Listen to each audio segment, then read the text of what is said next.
Alright, my name's Eddie. I'm going to be talking to you about clinical depression, and it says third person up here because I actually have someone that I'm close to that suffers from clinical depression, and it's not like your ordinary sadness. It's pretty sudden and it's relentless.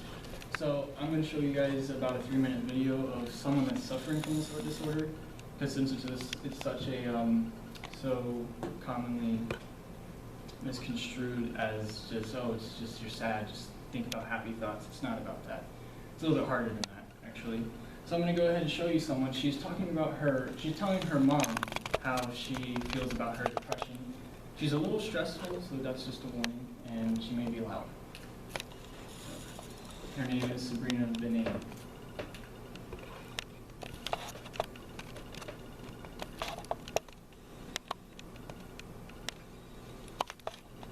Explaining my depression to my mother, a conversation. Mom, my depression is a shapeshifter. One day it is as small as a firefly in the palm of a bear. The next, it's the bear. On those days, I play dead until the bear leaves me alone.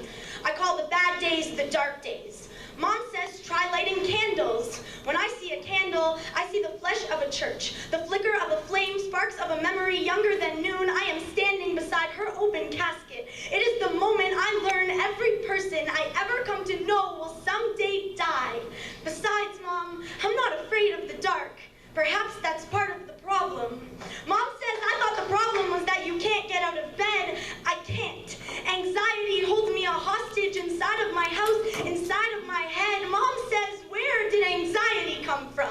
Anxiety is the cousin visiting from out of town. Depression felt obligated to bring to the party. Mom, I am the party. Only I am a party I don't want to be at. Mom says, why don't you try going to actual parties? See your friends. Sure, I make plans, but I don't want to go. I make plans because I know I should want to go. I know sometimes I would have wanted to go. It's just not that much fun having fun when you don't want to have fun, Mom.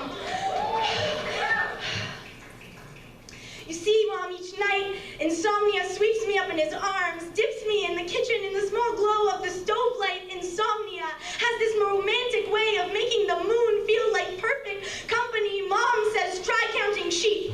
But my mind can only count reasons to stay awake, so I go for walks. But my stuttering kneecaps clank like silver spoons held in strong arms with loose wrists. They ring in my ears like clumsy church bells, reminding me I am sleepwalking on an ocean of happiness I cannot baptize myself in. Mom says happy is a decision, but my happy is as hollow as a pin-pricked egg.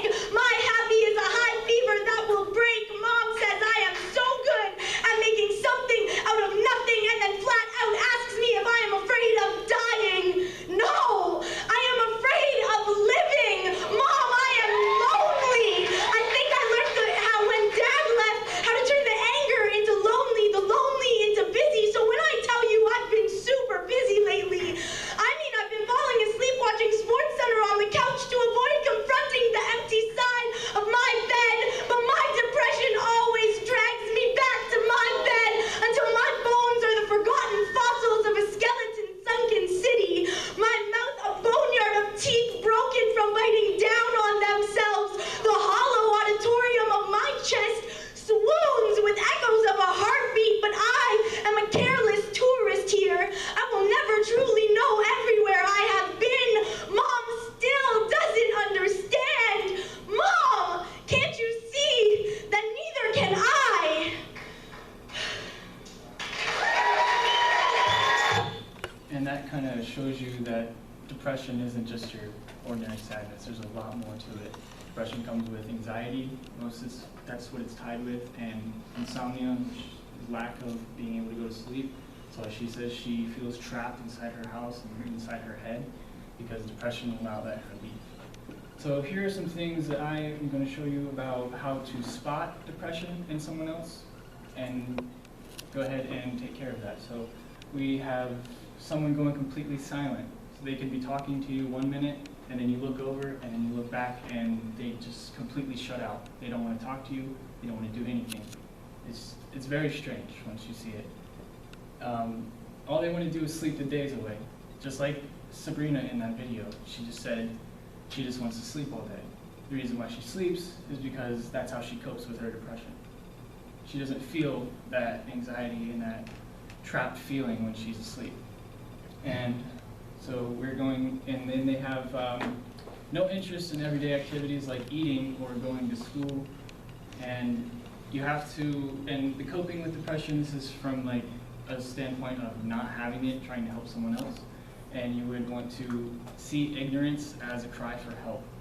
Because even though they might seem like they don't want you there, or they don't care if you are around, it actually is making a huge difference to them. I've been told by this person that once I leave, that it's completely different for them. Even though they wouldn't talk to me, they wouldn't show me any attention, I would leave because I would think I was unwanted, and then I would be told that I was making a huge difference just being there. So masking emotion, this is something that I didn't know about until I met her, and she seemed normal in the beginning, and it took a few months for her to get comfortable around me, and I noticed that she started to change. She told me she had depression, but of course, when I first met her, I thought depression was just sadness. You would just be sad a little bit and that would be it. So I didn't know the full detail of what it really is. So she called it a mask. So she would slowly remove her mask over time. And it is to the point where there's absolutely no mask anymore. She masks herself when she goes out in public. I notice it because she could be fine. We could go to a party, she'll be completely fine, and then we get home and then she's silent. So that's the mask. And usually people use this mask so they don't cause any worry or make other people like think there's something wrong. So medications, these are the medications. I'm not really strong into the medications. I think those do more harm than good. We got Prozac, Paxil, Zoloft, and Xanax. These are like the top 4 that you'll be prescribed if you are diagnosed with this disorder. Prozac treats depression, OCD, and OCD, and the side effects are erectile dysfunction and anorexia. The class of the drug is a selective serotonin reuptake inhibitor, and I'll be talking about more of that later, of how that actually does it. And the next would be Paxil, that treats OCD, PTSD, and GAD, which is general anxiety disorder. And the symptoms would be vision loss, insomnia, dry mouth, and anxiety. And this one is a serotonin reuptake inhibitor. And I'll talk about the difference between those two. Zoloft, it treats depression and anxiety. The side effects are insomnia, nausea, fatigue, and this is also a serotonin reuptake inhibitor. The last one, which I think is the worst one, is Xanax, and I'm pretty sure everyone's heard about Xanax, how terrible it is. So it treats anxiety disorders and panic attacks. It's highly addictive, and it causes drowsiness, insomnia, muscle weakness, and it's a benzodiazepine, and which is one of the most addictive drugs there are. And as you can see, most of these things will cause insomnia, which is another thing that she was talking about. These drugs cause the insomnia, which she can't sleep at night, but she sleeps throughout the day, and then she can't sleep at night because of these drugs and because she's been sleeping throughout the day. So here's what I'm talking about when I say selective serotonin reuptake inhibitor. So everything that you think of, like emotions, happen in the neuron, and specifically the gap between neurons, which is called the synapse. And these things that are called neurotransmitter fluids.